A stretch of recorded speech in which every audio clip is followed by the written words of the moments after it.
اعوذ باللہ من الشیطان الرجیم بسم اللہ الرحمن الرحیم الحمد للہ رب العالمین الصلاة والسلام علی اشرف الخلق محمد وآلہ الطیبین الطاہرین وعجل فرجهم۔ ہماری گفتگو چل رہی ہے شرع الاسلام میں احکام میت کے بارے میں۔ ہم نے اس میں بعض چیزوں کو بیان کیا، مثلا احتضار کے احکام بیان ہوئے، پھر غسل کے احکام بیان ہوئے، اور اب کفن کے احکام چل رہے ہیں، اور ہم نے اس میں بہت سارے باتیں یعنی بیان کی، اور گزشتہ دروس میں کفن کے بارے میں بھی بیان کیا گیا، مستحبات، واجبات، کفن میں کیا واجب ہے، کیا مستحب ہے، کتنا کفن دیں گے، کتنا واجب ہے، کتنا مستحب ہے، اور اس طرح کے تمام باتوں کو ہم نے بیان کیا۔ آج ہم پہنچے ہیں کہ مکروہات کفن کیا ہیں، کفن کے مکروہات کیا ہیں، کیونکہ مستحبات تو بیان ہو چکے۔ آج مکروہات کفن کو بیان کرتے ہیں، اور اس کے علاوہ دیگر مسائل جو بیان کیے ہیں صاحب کتاب نے، ان کو انشاءاللہ دیکھتے ہیں۔ کہہ رہے ہیں وَيُكْرَهُ، اور مکروہ ہے، تَكْفِينُهُ فِي الْكِتَانِ، میت کو کفن دینا کتان میں، یعنی اون وغیرہ سے، جو ہوتا ہے اون کا کفن دینا مکروہ ہے۔ وَأَن يَعْمَلَ، ٹھیک ہے، وَأَن يَعْمَلَ لِلْأَكْفَانِ الْمُبْتَدِعَ أَكْمَامًا، اور کفن کے لیے یعنی کفن میں اکمام بنائے جائیں، کف وغیرہ بنائے جائیں، صحیح، جیسے آستین نما ہوتے ہیں، آستین میں جو ہوتے ہیں، یہ مکروہ ہے۔ مبتدع ہے، کوئی انسان قمیصی پہنے ہوئے ہے اور اس کو قمیصی میں اس کا کفن دیا جا رہا ہے، اسی کی قمیص میں جو پہنے ہوئے ہے وہ تو الگ ہے، تو مبتدع اسی لیے کہا گیا جس کا کفن مبتدع ہے، یعنی جو کفن جس کو دیا جا رہا ہے الگ سے، اس میں جو ہے وہ انسان جو ہے وہ مثلا بٹن وغیرہ لگائے اس میں، تو یہ مکروہ ہے۔ جیسے آستین میں بٹن ہوتے ہیں یا اور دیگر جگہوں پہ بٹن ہوتے ہیں، صحیح، تو بٹن لگانا جو ہے وہ یعنی مکروہ ہے۔ وَأَن يَكْتُبَ عَلَيْهَا بِالسَّوَادِ، اور وہ اس پر مثلا سیاہی سے لکھے، سیاہی سے لکھنا بھی کفن پر مکروہ ہے۔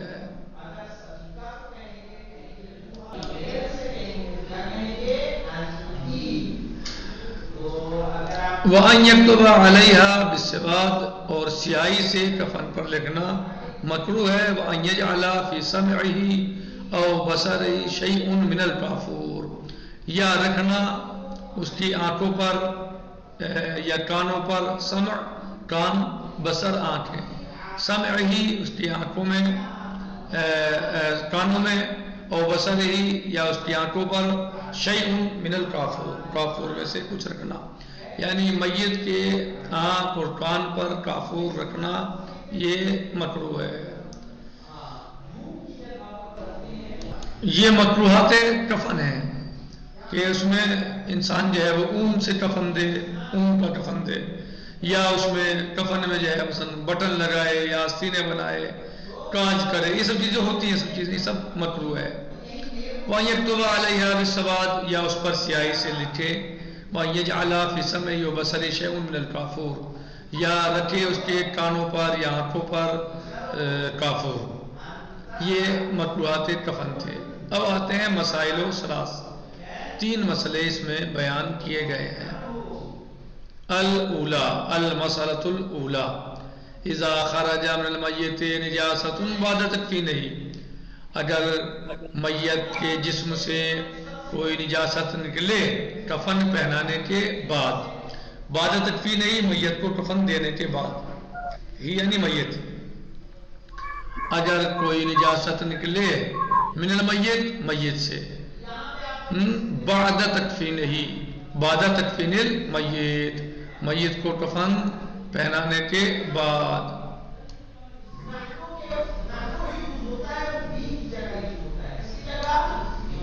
فَإِن لَاقَتْ جَسَدَهُ غَسَلَتْ بِالْمَاءِ یا غسلت بالماء،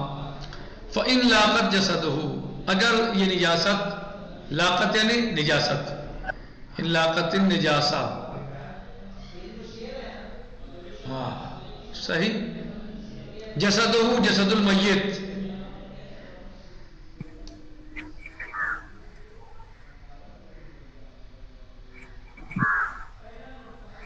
واضح، غسلت بالماء تو یہ دھویا جائے گا پانی سے، اگر میت کے جسم سے کوئی نجاست نکلے کفن پہنانے کے بعد، پس اگر وہ جسم کو لگ جائے، لاقت یعنی لگ جائے، جسدہ جسد المیت، غسلت بالماء، غسلت بالماء تو اس کو پانی سے دھویا جائے گا، وَإِن لَاقَتْ كَفَنُهُ فَكَذَلِكَ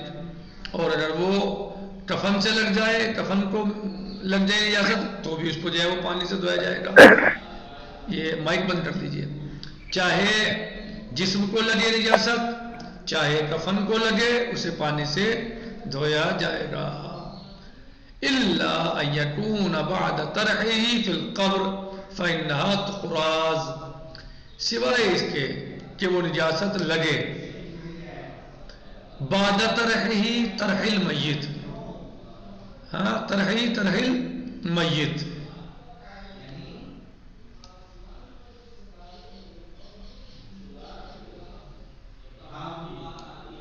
طرح المیت فی القبر، قبر میں، سوائے اس کے کہ وہ نجاست لگی ہو میت کو قبر میں رکھنے کے بعد، فَإِنَّهَا تُقْرَزُ تو اگر قبر میں رکھنے کے بعد وہ نجاست لگی ہے تو پھر فَإِنَّهَا نجاست تُقْرَزُ کاٹی جائے گی، یعنی جہاں نجاست لگی ہے وہیں سے اسے کاٹا جائے گا، وَمِنْهُمْ مَنْ أَوْجَبَ قَرْضُهَا مُطْلَقًا وَمِنْهُمْ یعنی من الفقہاء اور فقہاء میں سے کچھ ایسے فقہاء ہیں جو واجب قرار دیتے ہیں کاٹنا قرضها قرض النجاسہ مطلقاً، مطلقاً یعنی چاہے پہلے لگے قبر میں رکھنے سے لٹانے سے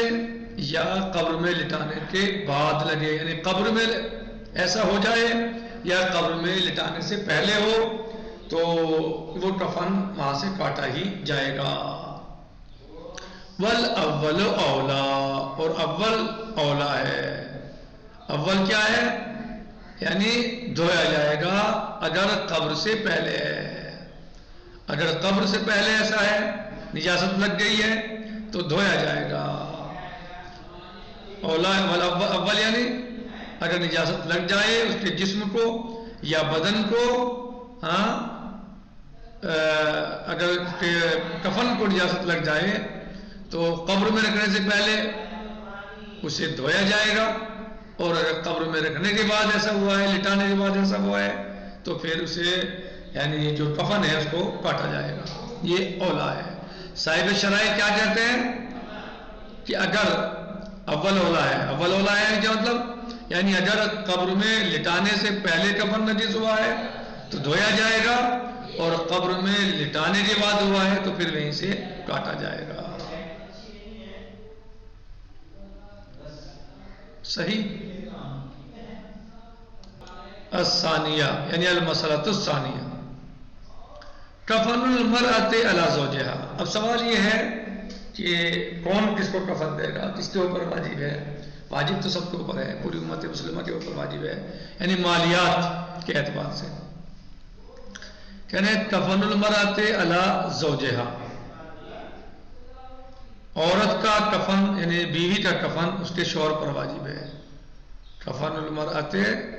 علی زوجہا وَإِنْ كَانَتْ ذَاتُ مَالٍ اگرچہ وہ بیوی چاہے وہ بیوی مالدار ہی کیوں نہ ہو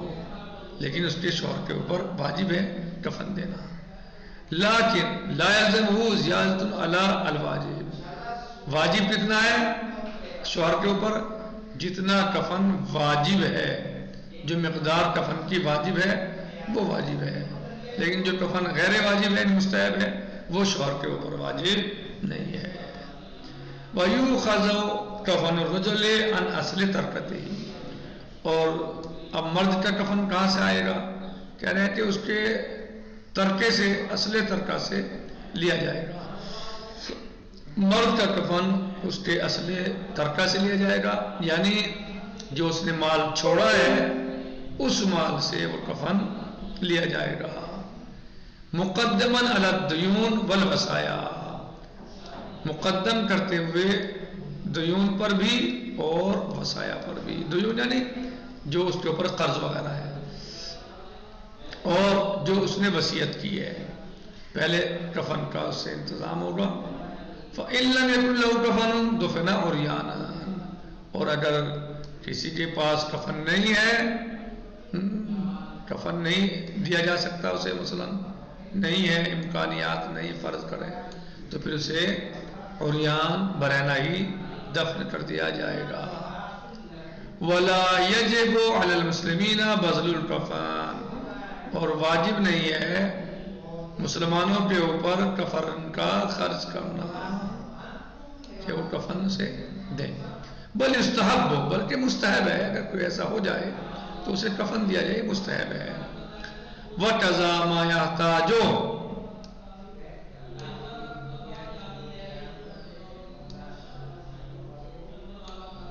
إِلَيْهِ الْمَيِّتُ مِنْ صِدْرٍ وَكَافُورٍ وَغَيْرِهِ، اور اسی طریقے سے اگر کسی میت کے پاس، مثلا کسی میت کے مال میں اتنے پیسے نہیں ہیں کہ وہ مثلا کافور آ سکے یا صدر آ سکے یا اس کے علاوہ اور جو اس طرح کی چیزیں ہیں، اس طرح کی چیزیں ہیں، تو وہ بھی دوسروں کے اوپر واجب نہیں ہے بلکہ مستحب ہے کہ اس کے لیے ایسا کیا جائے۔ میں سمجھتا ہوں کہ یہی آج اتنا ہی کافی ہے، باقی انشاءاللہ المسئلۃ الثالثہ کل آئے گا۔ والحمدللہ رب العالمین، السلام علیکم ورحمۃ اللہ وبرکاتہ۔